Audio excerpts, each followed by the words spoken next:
Nos contaba, doctora, que esta máquina aquí, que parece una cafetera, es la primera máquina PCR que tenían aquí en Reina Sofía cuando empezó la pandemia. Sí, cuando empezó la pandemia, los primeros equipos que teníamos aquí instalados eran los equipos con los que hacíamos frente a las epidemias anuales de gripe. Y era uno de los equipos que teníamos, era, como bien dice Mate, parece una cafetera. Es un equipo que se pueden procesar hasta 8 muestras.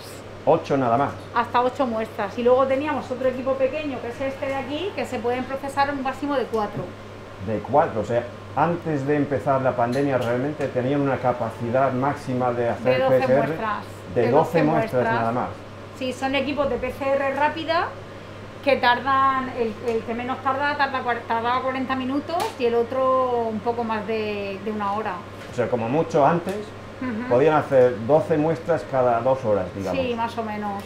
Y en la práctica, ¿cuántas muestras hacían al día o al año incluso? Al principio estuvimos enviando a la Risaca todo lo que nos llegaba de coronavirus y enviábamos, pues no te sabría decir, pero una exageración de muestras, 700 o 800 muestras mandábamos para allá a atención primaria, porque no podíamos hacer frente a toda atención primaria más todo lo hospitalario que necesitaba ser procesado.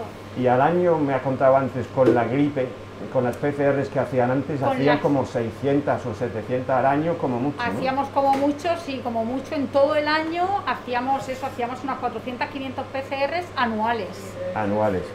Eso es lo que hemos hecho ahora a diario. Entonces empezó la pandemia en marzo del año pasado, ¿y qué hacían con la cafetera y esta otra máquina que parece un poco microondas? Con la cafetera y el microondas lo que hacíamos básicamente era dar salida a las muestras que requerían un resultado de forma más urgente. Todo lo que podía tener un poco de más espera, que eran todas las muestras de atención primaria, las enviábamos fuera.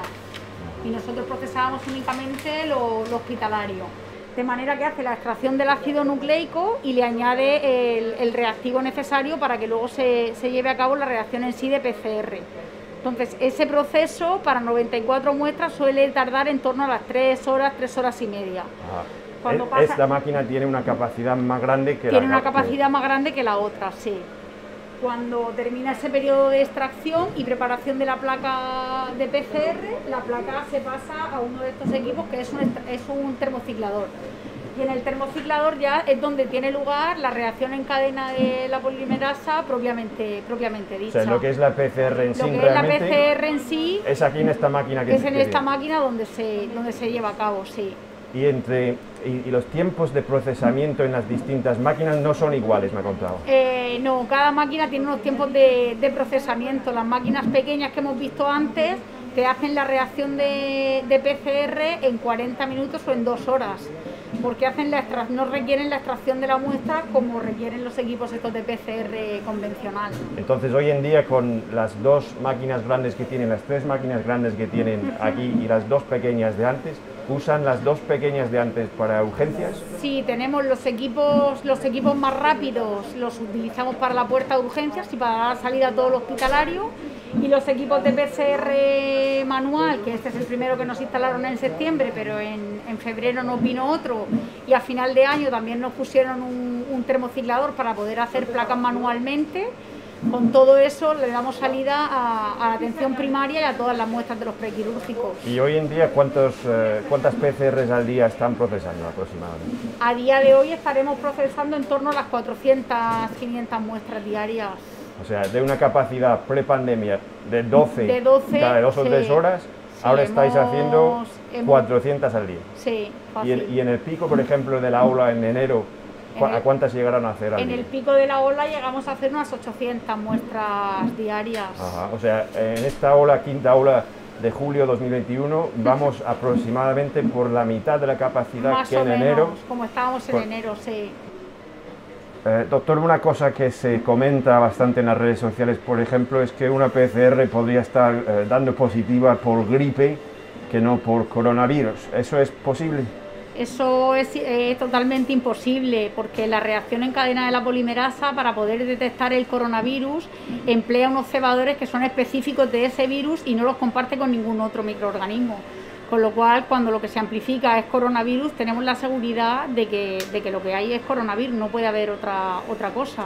Y eso depende del reactivo que meten en la PCR, cuando hacen la PCR, Claro, ¿no? el reactivo es específico del germen que se busca. Si nosotros lo que queremos es buscar gripe, metemos un reactivo específico de gripe. Y con el coronavirus metemos uno que es específico del coronavirus, no comparte nada con la gripe para poder detectar una gripe en lugar de coronavirus. O sea, si metemos un reactivo de coronavirus, es imposible que dé positiva por gripe. Imposible. Y al revés tampoco. Nada. Porque que la prueba te dé negativa es una imagen del momento en el que te han recogido la muestra. En ese momento no eras infeccioso, pero te has podido infectar más tarde o has podido estar en un periodo ventana y a los 2 días dar la prueba positiva. Entonces, una prueba negativa no deberíamos de utilizarla nunca como una prueba preventiva para hacer una actividad que nos apetece. Sin embargo, ahora están hablando mucho del pasaporte COVID, certificado COVID, o en su ausencia de una prueba negativa, pero por lo que está diciendo, eso a nivel preventivo de control no nos sirve. Yo soy partidaria de cumplir, de hacer cuarentena, es lo único que nos da la seguridad de que una persona no está infectiva. Días otra vez. Pero así con esa ansia. Pasa un poco, ahora que están al alcance de todo el mundo las pruebas de autodiagnóstico en las farmacias, Sí. pues uno tiene que saber que cuando se hace una de esas pruebas, en caso de que dé positivo, lo primero que tiene que hacer es quedarse aislado en casa y llamar telefónicamente a su médico de cabecera para que le haga el control que requiera. O sea, no hace falta que vaya corriendo a urgencias. No hace falta que uno vaya corriendo a urgencias, ni que uno vaya corriendo a que le hagan una PCR, ni que uno vaya corriendo a ningún sitio. Que no colapsen urgencias los hospitales No solo se porque den pueden positivo claro, en una farmacia. No se pueden colapsar las urgencias por eso. Uno tiene que hacerse un test y saber que si le sale positivo tiene que aislarse y llamar a su médico de cabecera. A no ser, lógicamente, que tengas A no ser que algún te síntoma encuentres grave. mal, que tengas algún síntoma que te haga encontrarte realmente mal y que necesites atención en la puerta de urgencia. Y en ese caso siempre En viene ese la urgencia caso te o tienes llamar que al venir. 112. Claro, en ese caso te vienes a urgencia y llamas al 112. Pero si no es eso, en casa aislado y los 10 días. Porque si no es una prueba urgente de urgencias Claro, o de la UCI, nosotros no, tenemos no es estipulado urgente. 3 supuestos en los que las muestras tenemos protocolizado que son urgentes, que son pacientes que requieren una cirugía que no puede demorarse, pacientes que tienen que ingresar en psiquiatría y pacientes que requieren ventilación mecánica. Fuera de esos 3 supuestos, el resto de resultados, el paciente debe de estar aislado mientras que se procesa su muestra y hay que ser pacientes porque los equipos tienen la capacidad que tienen. Aquí los técnicos de laboratorio funcionan a piñón de continuo y los equipos tardan lo que tardan. Entonces lo que realmente requiere urgencia sale en el tiempo que tiene que salir, pero el resto pues sale lo antes posible. Entonces, cuando termina esta maquinita blanca aquí, con la PCR en sí, nos da un resultado interpretable. Nos da un resultado, el resultado es un resultado cualitativo. La máquina nos detecta si hay o no hay coronavirus, ¿vale? Esta es una curva clásica de PCR positiva y tiene un umbral de detección a partir del cual la máquina te detecta la presencia del virus. Cuando se supera este umbral es cuando nos sale el positivo y las curvas son todas similares. Entonces todo esto es una tanda en la que han habido todos estos positivos. O sea, estos son los resultados de una tanda, de una bandeja de PCRs que han salido de la máquina. A la izquierda tenemos cada muestra en su hueco en la bandeja. Aquí esta es la placa que nos prepara automáticamente el equipo y aquí tenemos la interpretación que nos hace el equipo de los resultados. Vale. ¿Y cómo sabemos que tenemos un resultado positivo entonces? Tenemos un resultado positivo cuando vemos claramente una curva como esta, que es como una S, y nos da, aquí en el cuadrito se ve con un ciclo umbral de detección de 19. Y esto también nos enseña, nos dice cuántos ciclos han tardado o han sido necesarios para detectar el virus. Claro, la reacción en cadena de polimerasa normalmente está programada para unos 40 ciclos. En cada uno de esos ciclos la enzima va copiando el material genético hasta alcanzar un umbral a partir del cual lo podemos detectar como positivo. Si yo parto de mucho virus, necesito pocos ciclos para que se alcance ese umbral. Entonces voy a tener un CT muy bajo.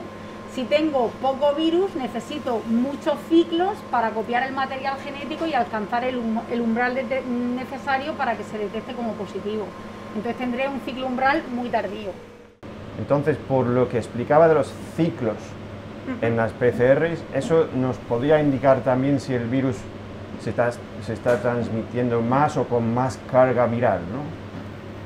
Nosotros tenemos la experiencia personal de que estamos viendo que la carga viral efectivamente varía de unas olas a otras. En esta última ola nos llama la atención que detectamos cargas virales muy altas. No tenemos datos procesados ni estudios hechos para ver por qué ahora hay más carga viral. Es posible que la variante Delta esté detrás de ello. Aún así, la variante, una u otra, se transmiten como se transmiten, sabemos las vías de transmisión las que son y sabemos la forma de cortar la transmisión. O sea, están notando ahora que están detectando tan positivas las PCRs con menos ciclos que no las anteriores, a nivel de vuestra experiencia. Estamos detectando que se detectan ciclos de umbral más bajos, pero no tenemos la seguridad de si eso está relacionado con la variante o también puede estar relacionado con que se estén cogiendo mejor las muestras, porque la toma de muestras es importante. Entonces la PCR es una prueba cualitativa y la estimación que hacemos de carga viral es una estimación que hay que interpretarla con cuidado. Porque si una enfermera en atención primaria, por ejemplo, mete un poco de más el bastoncillo para cogernos la muestra, llegará aquí con más carga viral, digamos, que otra muestra. En función de cómo esté recogida la muestra, si la muestra se recoge pobremente porque el paciente se mueve o no se deja coger bien la muestra, pues es posible que recojamos una muestra que es escasa. Entonces vamos a partir de muy poco virus, que no es real de que ese paciente tenga poco virus. Está más asociado a que la muestra no se haya cogido bien. Como nosotros las muestras no vemos cómo las cogen, que nos llegan cada una como nos llegan. Pero ahora están notando que a nivel general más o muchas o más que antes, en global están dando positivas con menos ciclos. Se ven ciclos umbrales más bajos, sí.